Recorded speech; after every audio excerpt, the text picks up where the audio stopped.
All right, let's get started. I want to welcome everyone to our next installment of our What's Working series. Today we have two really great presentations for you. We have Ford Next Generation Learning and Verizon Innovative Learning Schools, and I can't wait for you all to hear about their best practices and what they're going to share. Just a quick run through of what our What's Working series is it is a collection of our member best practices that showcase their most promising and successful initiatives to close the gaps in STEM talent development.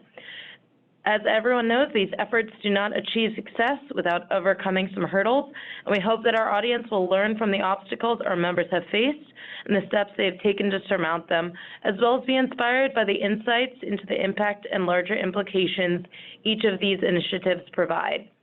As we do on most of our series, we will not be having a question and answer portion at the end of each presentation. If you have a question for one of our presenters, either email me, and my email will be listed at the end of the presentation, or simply put it in the chat, and I will make sure our presenters see it. So great, I can't wait for you to hear. As I said, today we have Ford Next Generation Learning, Cheryl Carrier, the Executive Director, and Verizon Innovative Learning Schools, Betty Watring, the Technical Project Director. So I'm happy to, and then these are some of our members who already have practices. The book is available to download on our website if you'd like to read them through. I'd like to hand it over. Cheryl, if you want to kick us off.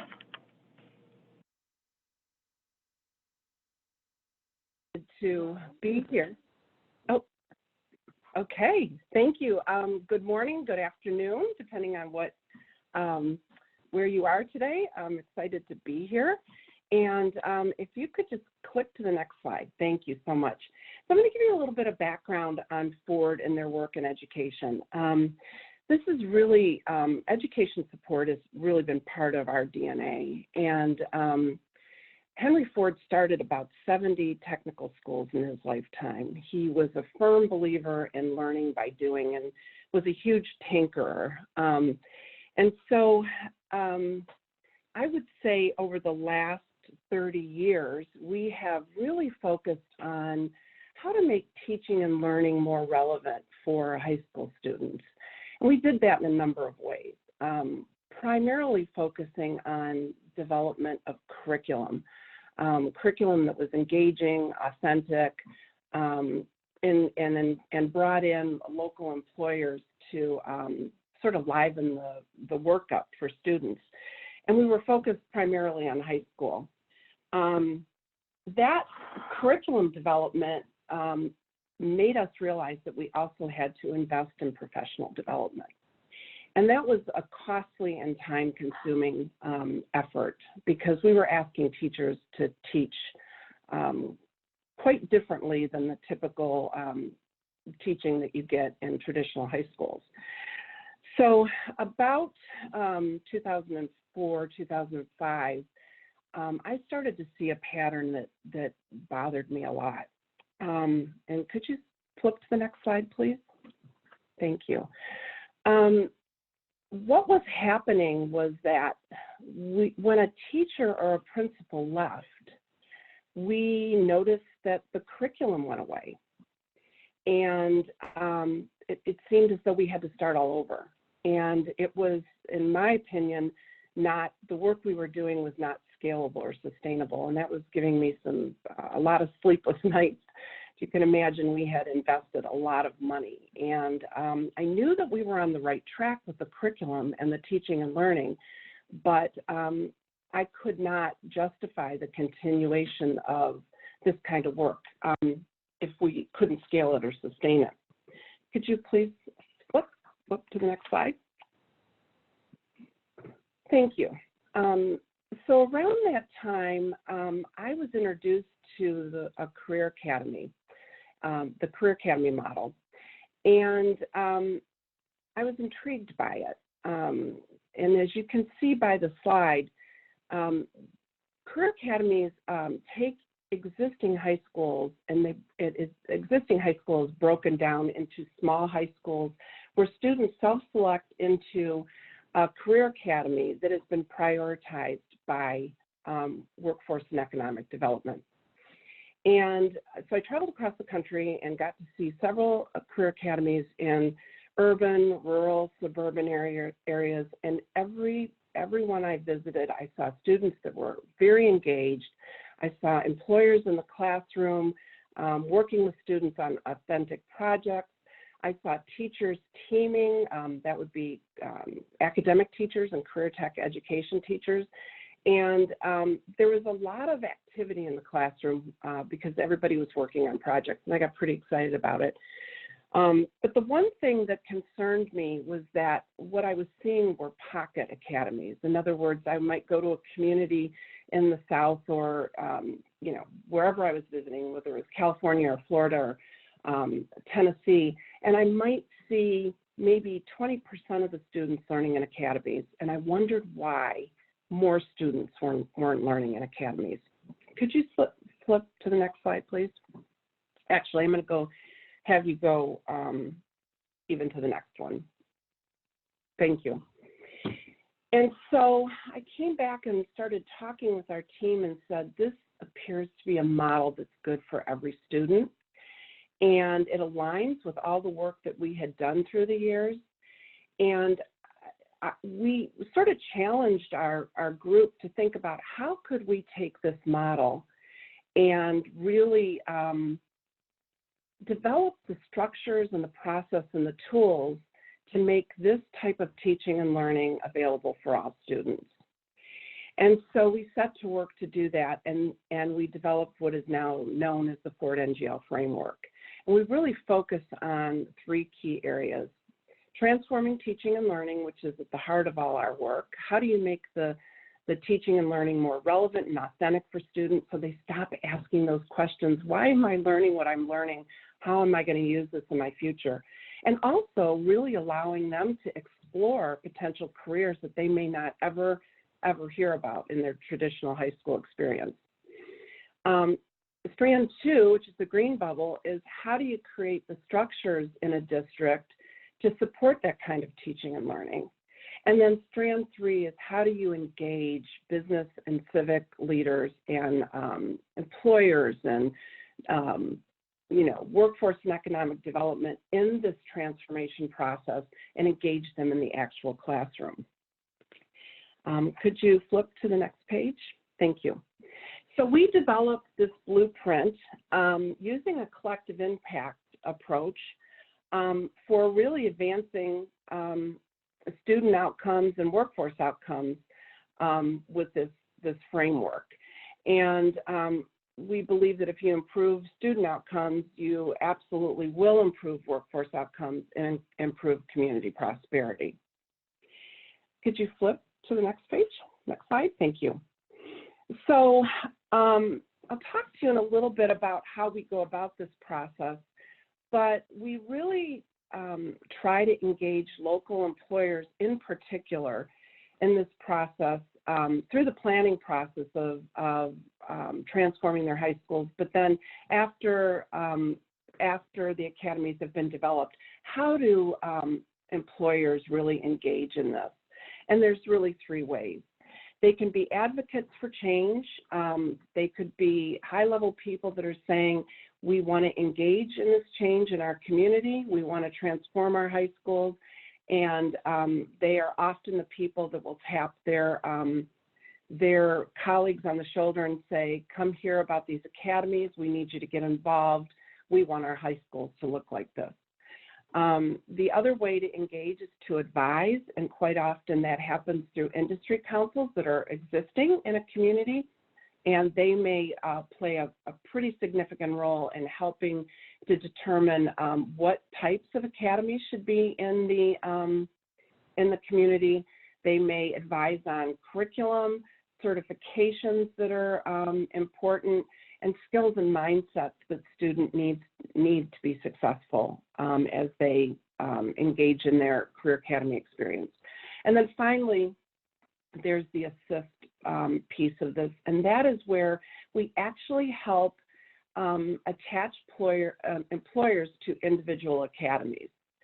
So for instance, working in Louisville, we have partners like Ford Motor Company at the table, and UPS and GE, and several other major employers that are very connected to these individual academies.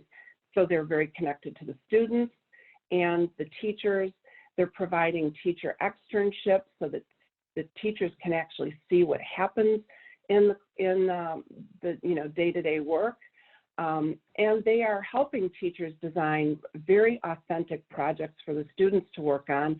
And then they're allowing their employees to come in and mentor these students on these projects. If you can imagine this happening for 3 or 4 years, you are beginning to really develop a tight connection with these teachers and these students. And this is a natural path right into your talent development. Next slide, please. So this slide just sort of touches on how we approach this with employers. And you will see that there's low intensity activities up to high intensity activities. And frankly, in most cases, employers start with the low intensity. It's easy stuff that they can do. It's not time consuming. And it's an opportunity for students to really learn about the company and the careers in the company. But what usually happens is that employers start to engage in these high school career academies, and they get really excited about working with the students, and they begin to ramp up. And before you know it, they are sending in employees, and they are regularly engaging with these students. And what quite often we see employers offering students positions right out of high school because they have the attitudes and the mindsets, the 21st century skills, and they have certifications quite often, and they often will help pay for their college as well. Next slide, please. So these are some of the benefits, and it's very clear that when, at least for us, I know that I can speak for Ford, when we started sending employees in to work with students in academies, they got really excited and said, we want to do more.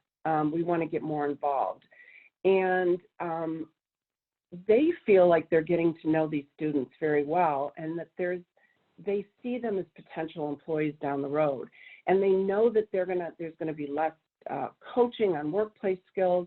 They know the students are going to understand what it takes to be successful because they are being mentored and they are working on projects that are very authentic to the particular career pathway that they're in high school. Next slide, please. So this is actually the Ford Next Generation Learning Roadmap. And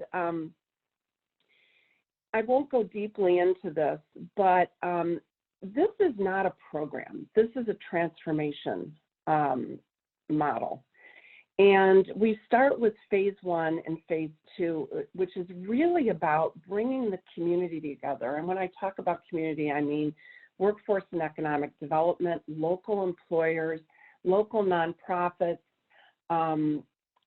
civic leadership, and usually the mayor's office, sometimes, faith-based organizations, union reps, and we help them understand the power of a career academy and how that can improve student outcomes and workforce outcomes. And by the way, career academies are good for all students. We have seen students that are struggling do really, really well in academies, and we've seen very high level, high achievers excel as well.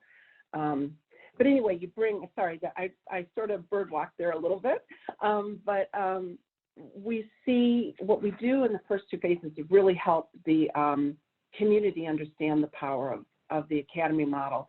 And we assess what they have in their community. So we really take a look at what's working, where are they struggling, who's been at the table, how might we get other people to the table. And once we give them back the report and we discuss sort of the findings, there's usually a decision made about whether or not they want to go forward. And if they do, we move into phase 3, which is about developing a master plan, which is essentially a business plan for how the district and the community will work together to roll out this transformation model. Phase 4 is implementation, and Phase 5 is about paying it forward once you're sort of hitting on all cylinders. And, you know, I know we've got a timeline of 2 years to 9 months, but usually this is about a 4-year process. And next slide, please.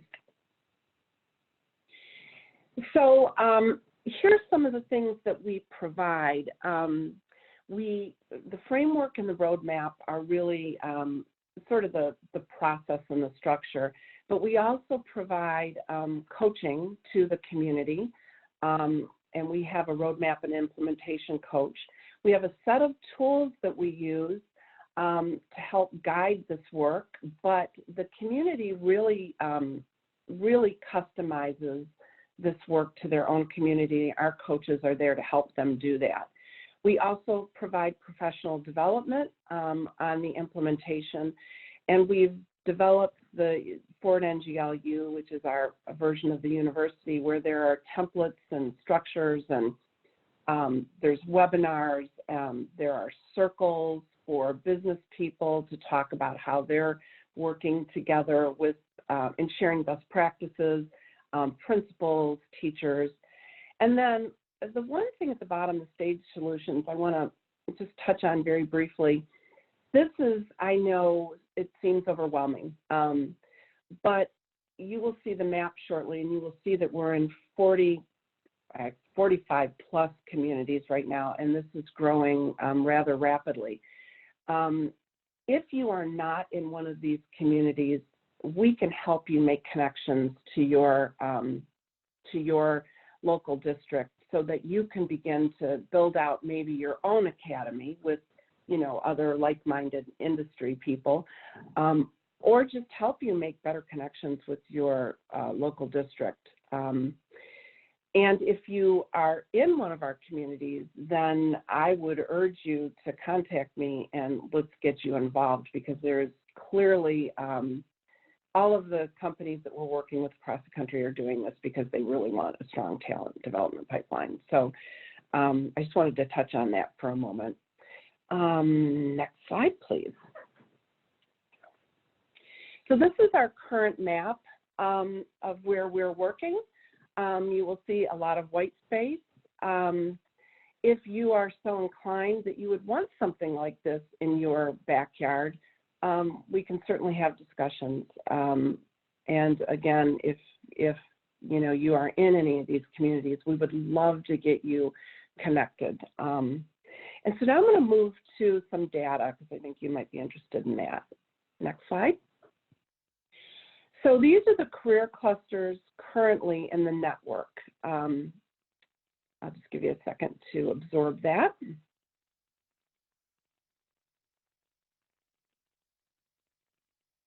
And then next slide, please. Currently, we're reaching about 345,000 students. That would have been as of 2018. The network, I said, is 45. It's probably closer to 50, and we have about 8 or 9 communities in the pipeline that will be going through the roadmap in the next year and a half.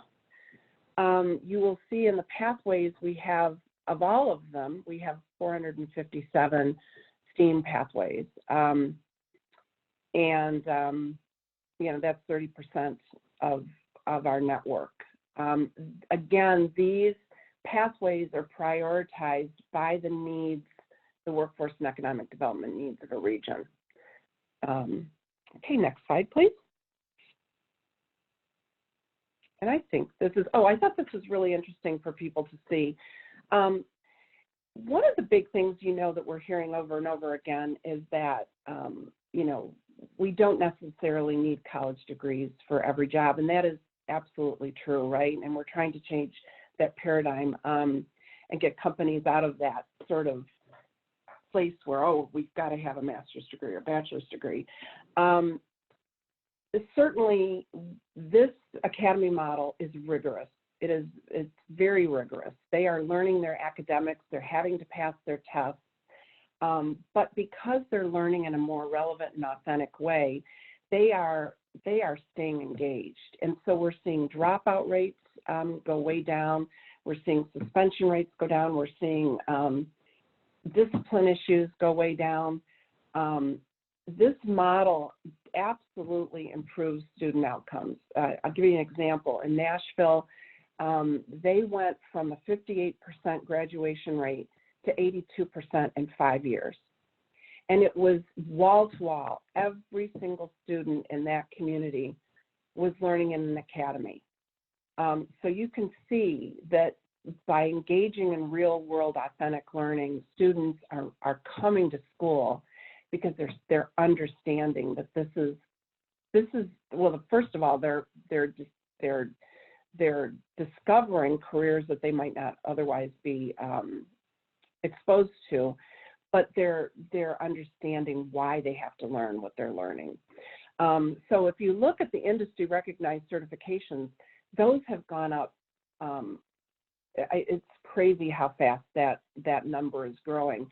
And that is directly in proportion to the amount of companies that are getting involved in saying, these are the kinds of certifications we value. And if you can get them in high school, you're going to have a much stronger chance of being successful in our company.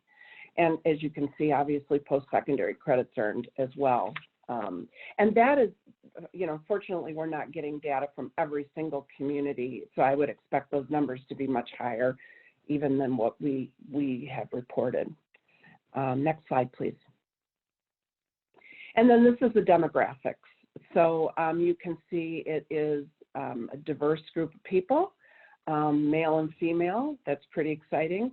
You've got some free and reduced lunch. And if you do want to check out the dashboard to see more information on these communities, feel free to go to that website and select the data tab. And next slide, please. So anyway, I wanted to sort of let you know that, again, that we are working with companies to help them think about how to redesign their talent pipeline.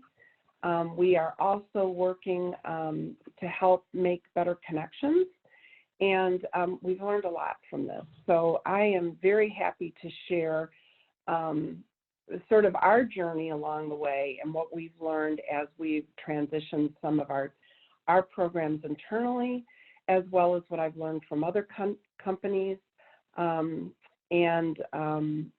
Yeah, just be a partner in this work. So please reach out if you just want to chat.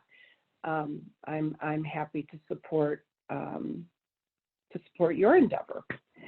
So I think, I just want to flip to one more slide. This is a very long quote, and I don't expect you to read it all, but if you look at the third paragraph, I love this. What we know is this: when students have the skills to solve very loosely defined challenges, they have the critical and problem-solving skills that will better prepare them to enter the workforce and help organizations be successful. This was a SMUD employee, electric, SMUD, Southern, I always forget what this is. It is an electric company. It's in Northern California. So I am going to close on that quote. And again, thank you for your time today. I hope this was useful. Thank you so much, Cheryl. That was great. And as everyone can see, if you have any questions for Cheryl, her information is on the screen, or you can email me and I will get it to you. Additionally, the slides are being recorded, and if you want to view this again or share it out, it will be on YouTube. And now I'm so excited to turn it over to Betty with Verizon for our next wonderful member practice. Thank you very much. I appreciate this opportunity. I have to say I really enjoyed Cheryl's presentation. I learned a lot about the good work that the Ford organization is doing. So I found that to be very beneficial, and it sounds like you're having seeing some wonderful results. Let's jump to our first slide. So what I'd like to do today, I'd like to share some background info with all of you about the Verizon Innovative Learning School program. And then I'd like to tell you about a practice in our schools that provides an authentic opportunity for students and provides valuable tech support at their schools. You can jump, oh, sorry, stay right here. So a little bit about the Verizon Innovative Learning Schools. Verizon is very committed to education equality. And this program targets middle school students, and it's all about providing them with equal access to technology, education, and opportunities so they can build better lives for themselves, their families, and their communities. We know that we have many underserved communities in the United States that do not have equal exposure to connectivity and technology. And many of these schools are struggling to get students involved in STEM subjects, things like coding, engineering skills. And you know, this effort is really about helping address the digital divide. If you go to the next. So a little bit about what we provide. Schools that get into our program receive a device, and the device that they receive includes 4 gigs of LTE connectivity. So it provides students with 24/7 access to the internet for learning in the classroom and at home. We also provide extensive teacher training, support, and the opportunity to engage in powerful teaching and learning that leverages technology both in and out of the classroom. And then finally, we strongly believe in coaching. And I think we have a couple of our coaches on this call today. So that's great to see. Some of our friends are here from Jefferson County who are in the program. So it's great to see them on the call today. So we strongly believe, as I said, in coaching. We need to be sure that staff are supported, and the Verizon Innovative Learning Program assists schools to ensure that they do have a coach that supports the program and teacher professional growth and development. Let's go to the next. So just to provide more background, you see a map here of where we're currently located. The impact as it stands right now. We're right now working with our cohort 6 schools that just recently completed a rollout of their devices. But you can see in how many districts we are in, how many educators and students are being impacted, and we'll be adding many more schools in our 7th cohort as we are recruiting for those schools now. Let's go to the next. All right, let's take a look at a few statistics to give you an idea about the typical student in our program. About 82% of our students do qualify for free and reduced lunch. We know that we have a number of students, it's probably about 1 in 5, that are unable to complete homework because of lack of a reliable computer or internet connection. We know we have some stories where students are trying to write research papers on their cell phone. It's very challenging for them to be able to get things done and continue their learning outside of school. We also know that, I won't go through all of the stats. Certainly you can take a closer look at these. But I think another stat that is interesting is that, a lot of our students are scared or concerned about their future. They want to be prepared for the future that's coming to them and be ready, and they want to have the tools and the knowledge and the skills to be ready for that. So I think these numbers bear that out as well. Let's jump to the next.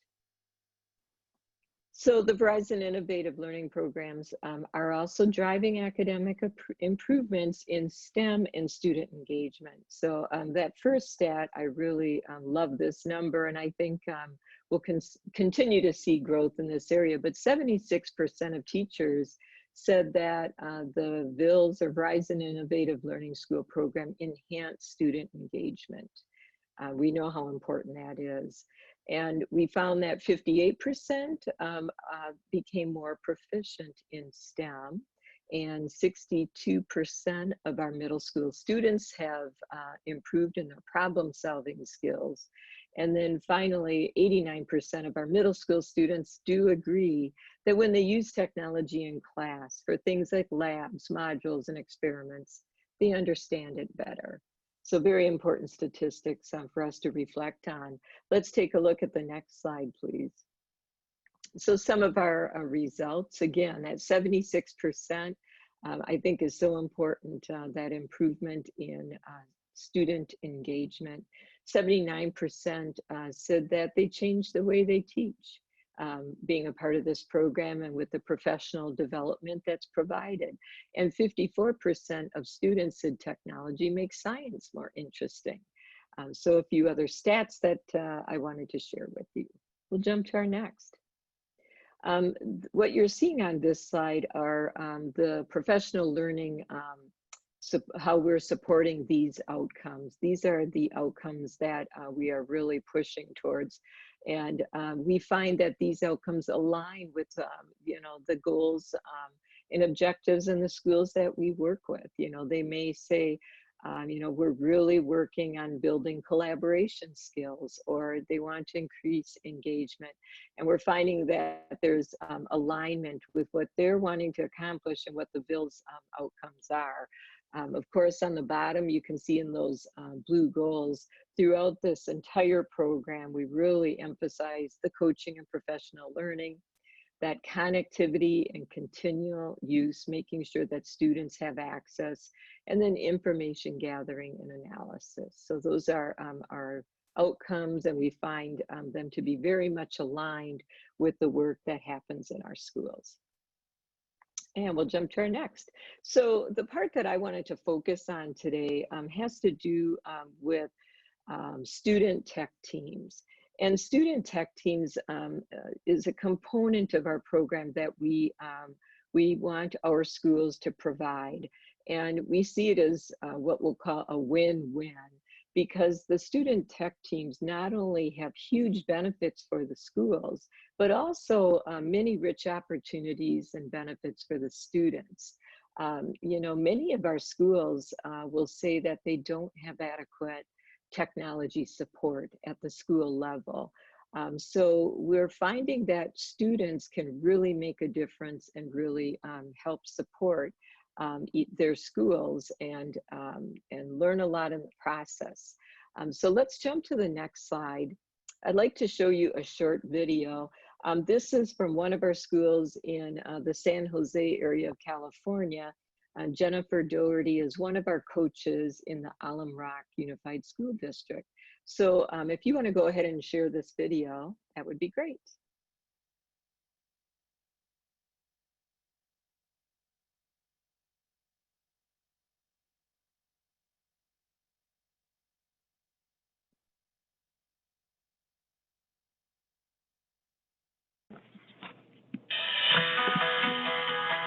The beauty of the partnership in teaming with students has been relationships where teachers are vulnerable and where teachers depend on students, so that we have a school culture of helping one another, communicating regularly and openly. It's important to put kids in situations where they help others so that they can feel purposeful. It changes their behavior too when they're a leader in a school. Some kids just go through their day and nobody asks them a question, nobody asks their opinion. It really is empowering the students themselves to be able to fix the problems, and the teachers in the classrooms are empowered. I shouldn't have to send an iPad to IT across my district. A kid should be able to fix that, and I know they can. That's one less thing I have to do. That's one less thing that IT has to do, and then I can focus on coaching. They're excited when they have something to do, whether it's inventorying new equipment coming in, whether it's fixing an iPad. They like being busy. They really like helping. It's really fun overall. You learn new experiences, you learn self-confidence. I get to help kids fix what they need, and I also get to meet new students and probably make new friends. It's certainly built leadership skills in some students who may not have had them previously. Initially, they were quite reserved, and now they're very comfortable expressing themselves and just being part of a greater school culture. They feel so comfortable and so confident in themselves and in their skills. They have to talk to teachers. They have to call a teacher. They have to go into their classroom and be polite. They have to learn how to ask. There's a whole level of manners that have to go in that maybe they didn't know beforehand. You want to be very respectful to all teachers, so you can just be like, hey, Miss Sanchez, what do you need help with? So that way next year they'll be like, oh, I remember you're that nice kid that helped me out with this certain problem and this. And it's like a good impression to start with you. I just love them being able to help others and really turn into leaders. So that growth has been really awesome to see.